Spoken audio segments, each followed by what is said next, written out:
I'm a big believer in communication, and it's no different on the offensive line than it is on my defense. I strongly, strongly believe that in either situation, you need to have communication, as much communication as possible. And you really need to stress that communication early.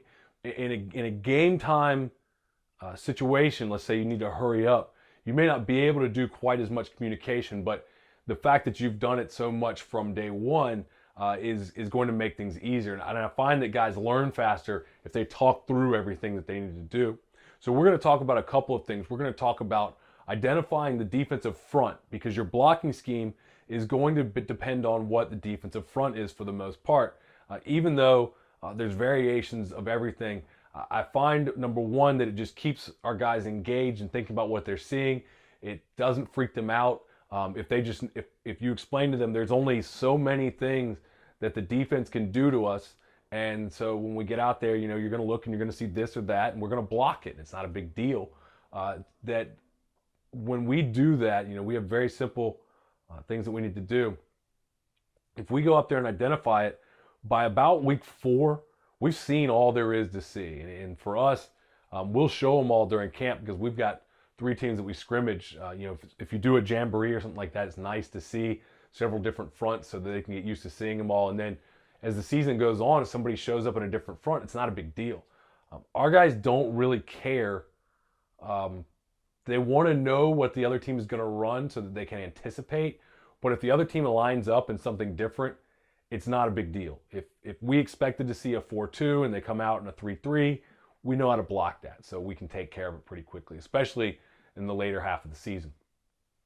So here's how we're going to identify fronts. For us, 2 things are going to happen at the beginning of every single play. Our center is going to come up, and he's going to identify the front based on how many down linemen are and how many linebackers there are. He is not concerned about anybody outside of the tackle box, or I guess on the line of scrimmage, because it can be out to the tight end. But we're looking for guys that are up. And there's the only thing he has to do is there's the decision-making process when you've got these walked up, real tight defensive ends. So that might, they're outside linebackers, they're standing up, but they're up there. And so what we have to do through game plan is we tell him, look, these guys, 90% of the time they were on a pass rush, or 80% of the time they were dropping off. That to us tells us whether they're a linebacker or defensive end. And then through the course of the game, if our guys will identify, these guys are coming every time. So this changes some of our blocking rules and assignments that we're going to do, particularly in our pass protection. But I like it because it's going to give our guys a sense of familiarity and comfort in what they're seeing every single time. Because if they're, it's just another 4-2. Yeah, the guys are rolling all over the place. They're moving here and there, but it's still 4-2. I think there's a little comfort to it. So our center comes to the line. He's going to identify the front. So he'll say 4-2 or 3-3. Again, the number of down linemen and the number of linebackers. And then he's going to identify the mic. And that is a part of our scheme. The mic is a different guy in our pass pro scheme than he is in our zone scheme, than he is in our gap scheme. In fact, in our gap scheme, he's ultimately irrelevant. It doesn't matter who he is. In our zone scheme, he's just the first guy on the play side. And actually, in our pass pro scheme, he's the first guy on the backside. So for us, and then a lot of our play action stuff, he's irrelevant. He doesn't matter. But we just have to be consistent in calling that out. And our center does that every single snap, and that's what starts our communication. If your center is not doing that, then chances are your other guys are not communicating. I also like to do this, and I like to do it with more than one guy. I like to have everybody, when we're in film study or we're on the field, I want to have everybody identifying it in practice, not necessarily pre-snap, but when we go down and we do an install at the beginning of practice each week. We say, here's their base defense. What do we have? I want to hear all 5 guys up front, and really I want to hear the guys that are on the scout too say that's a 3-2. Okay, and that's going to mean something to us. So let's look at the fronts that we identify. These are your basic fronts, and here's the thing: after these 6, there's nothing else that they can see. Nothing else is going to cause them any issues. So this is pretty simple stuff, and you can go through and we can talk about, well, this is that. It's not. It's just not. So all right, the first one we're going to look at here is the one that we see the most, and it's we are not identifying. We don't give a crap. This is offense. Okay, this is offensive line. I don't care what you call them. I don't care if you think those guys are outside linebackers or safeties. So I don't care if you think they're defensive ends. Okay, I don't care. All we're concerned about is how many guys are on the line of scrimmage in the box. And so we're going to say this is a 4-2. So that's all we're going to call out. And then based on our scheme, we'll call out the number. So this is a 4-2. Let's say this is number 56. We're running a pass pro to the right, which would be a north call for us. We're saying that this is number 56. So the center comes to the line and he says 4-2, 56 is the mic.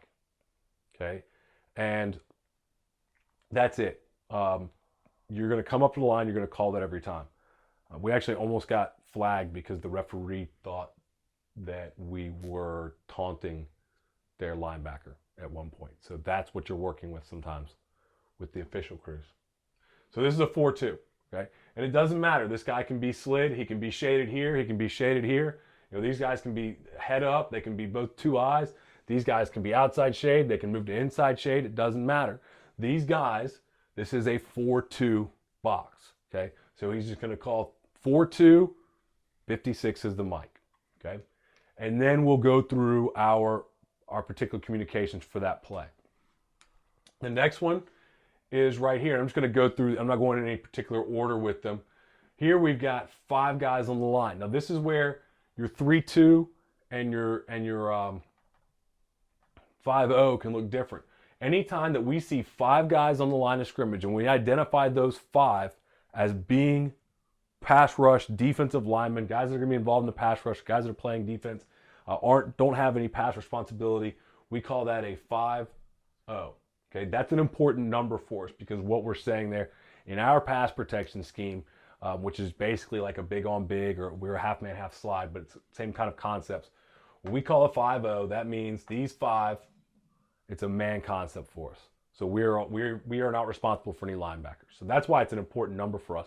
But if we have 5 guys up on the line, we call it 5-0. Now you could call it 5-2, 5-3, 5-1 if you want to, if that fits into your scheme. It just depends on what you have. For us, in our scheme, 5-0 is it. Down here, we've told them, hey, these guys that are standing out here, those aren't pass rushers. They may blitz sometimes, but they're not pass rushers. This would be called a 3-2 call for us. Okay, so they may look pretty similar, but this is a 3-2 because we've identified through game film that these guys are going off and dropping out. Whereas in game film, we've decided these guys are ends, these guys are linebackers. They've got pass responsibility. So we call this a 3-2. 3-2 for us is a box call. So I'll just tell you that we go 3 down linemen, 2 guys. Our center comes up, says 3-2. He'll call the nose of the mic. We always call the nose of the mic in an odd front a lot of times. And he will identify as a box call. And that tells us that our 5 are responsible for these 5 in our pass protection scheme. So that's part of our pass protection scheme, but that's what we're doing. I'll go back up here. 1, 2, 3, 4. He counts the 3 linebackers. Okay, if this linebacker was out, we wouldn't be counting him. But this is a 4-3 because that guy's in the box. 4-3 actually creates some unique situations for us because there's 7 guys in the box, and even with our tight end, we can end up outnumbered in our zone scheme. So 4-3 actually creates a unique situation for us where we have to be able to understand. One of the things that they have to learn is that in 4-3, the mic is the mic. The middle linebacker is the mic. And so it creates a unique situation for us, and it's kind of, it's important for our center when he identifies these things that he doesn't just identify the play side linebacker. So these are important things as far as our scheme, but no matter what your scheme, I think it's important that your guys are recognizing there's only a handful of things that they can actually do to you. So again, these linemen can be slid, they can be wherever. It's still just a 4-3. Sometimes people ask about what about an underfront where these backers slide and this backer comes down. That's fine. Is that backer now a defensive lineman? It's a 5-0. And we usually in underfront, we're going to call it a 5-0. Is he dropping out most of the time? Then it's a 4-2 because that guy's outside of our tight end. So most of the time we call an underfront a 5-0. It's just a slid. It's a shaded 50 front, so it's not a big deal for us. Let's go down here. Again, 3-2. This one's a 4-1. Okay? We've got 4 down linemen, 1 linebacker, maybe a pass situation. A lot of times this is going to be an empty situation for us. 4-1 is a box call. Anytime that the guys in our count add up to 5, they call it box, box, box. That just tells the running back, assuming we're not in empty, tells the running back that we've got all these guys. We've got everybody in the box accounted for. So you look outside, you look for blitzers off the edge. More likely here, blitzers off the edge coming.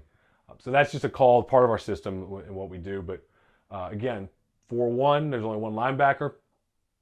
You're not going to see a 4-0 unless it's really, I don't know, it's really weird.